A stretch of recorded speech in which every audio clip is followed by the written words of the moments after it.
मेरे भाई अब समय चालू हो गया, आप आ गए हैं सत्ता में और हम लोग आराम से बैठे हुए हैं बिहार में।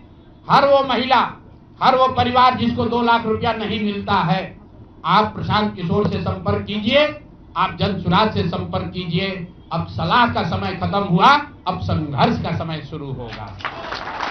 हमने 3.5 साल लोगों को सलाह दिया है, हमने 3.5 साल लोगों को जाकर घर घर हाथ जोड़ा है, कभी वोट नहीं मांगा। लोगों को यही कहा कि अपने बच्चों के लिए वोट दो, अच्छे लोगों को जिताओ।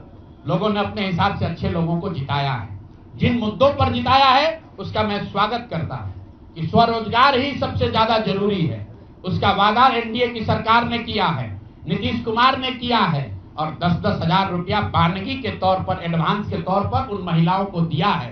तो अब अगले 6 महीना में उन सभी महिलाओं को, उन सभी परिवारों को नीतीश कुमार की सरकार स्वरोजगार का अवसर दे, उनको 2 लाख रुपए की मदद दे, ताकि वो 1.5 करोड़ परिवार के लोग बेरोजगारी से बाहर निकल सके, गरीबी खत्म कर सके और उनके बच्चे गुजरात में, तमिलनाडु में जाकर मजदूरी न करें।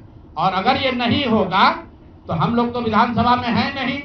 जनता ने जो आदेश दिया है कि गांव-गांव घूमिए और लोगों की मदद कीजिए, तो जिनको भैया ये 2 लाख न मिले वो प्रशांत किशोर के पास चले आइए, जन सुराज के साथियों के पास आइए। आपकी आवाज बनकर, आपके साथ खड़े होकर ब्लॉक, पंचायत, डिस्ट्रिक्ट के ऑफिसेज में, सरकारी दफ्तरों में हम लोग चलेंगे। जरूरत पड़ेगा नीतीश कुमार के पास चलेंगे, क्योंकि उन्होंने कहा है कि 10,000 रुपया बयाना ले लीजिए, जब मैं जीत कर आऊंगा आपको 2-2 लाख रुपए दूंगा, ताकि सब लोग अपने पैर पर खड़े हो जाएंगे। तो जन सुराज के लोग अब ब्लॉक में, और जिन लोगों ने, आपने सुना होगा सहारा में लोगों को कहा गया पैसा डबल हो जाएगा। सहारा के जिन लोगों ने एजेंट बनकर, समाज के कई लोगों ने सहारा में पैसा जमा कराया, सहारा वाले भाग गए तो लोग एजेंट को खोज रहे हैं। तो जो सरकारी अफसर नेतागिरी कर जिन लोगों ने किया है, सरकार की ओर से आश्वासन दिया है कि हम लोग आपको रोजगार देंगे, 2 लाख रुपया देंगे, जो जिन जीविका की दीदियों ने एक महिला को जाकर समझाया है, बूथ पर बैठकर वोट दिलवाया है, सिंबल सिखाया है, क्रमांक संख्या बताया है, वो जीविका की दीदियों की जिम्मेवारी है कि जिनको आपने ये काम कराया है, जिनके बच्चों का भविष्य आपने 10,000 रुपया में आपने सौदा कराया है, उनको पैसा मिले। और अगर वो 2 लाख रुपया नहीं मिलेगा तो 6 महीने का समय है। 6 महीने के बाद हर वो व्यक्ति जिसको पैसा नहीं मिले उसके लिए जन सुराज का, प्रशांत किशोर का दरवाजा खुला हुआ है। आप आइए, हम लोग आपकी आवाज बनेंगे, आपके साथ खड़े होंगे। हम लोग विधायक सांसद नहीं है, लेकिन समाज में हमारी ताकत जो आवाज है, आपके आशीर्वाद से वो आवाज आपके साथ जोड़ेंगे और हर हालत में आपको ये 2 लाख रुपया मिले, इसकी लड़ाई को जारी रखेंगे।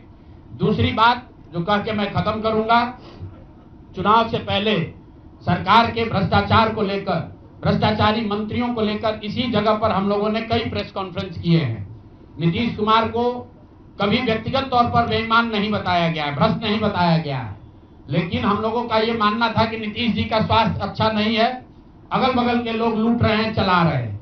अभी परिणाम आए हैं, नीतीश जी को देखकर लग रहा है कि नीतीश जी बिल्कुल स्वस्थ दिख रहे हैं। तो अब मेरी उनसे अपेक्षा है कि 2 दिन के बाद अभी मंत्रिमंडल बनने वाला है। कल प्रधानमंत्री जी ने भी कहा है कि बहुत बड़ी जिम्मेवारी है, हम लोग इलेक्शन मोड में नहीं, इमोशनल मोड में हैं। तो उसी इमोशनल मोड में मेरी आपसे अपेक्षा है कि भारतीय जनता पार्टी की लीडरशिप और नीतीश कुमार एक ऐसा स्वच्छ मंत्रिमंडल बनाएं जिसमें कोई दागी मंत्री न हो, कोई भ्रष्टाचारी न हो। जनता ने आपको सरकार बनाने का मैंडेट दिया है, भ्रष्टाचार करने का, भ्रष्टाचारियों को सरकार में शामिल करने का मैंडेट नहीं दिया है।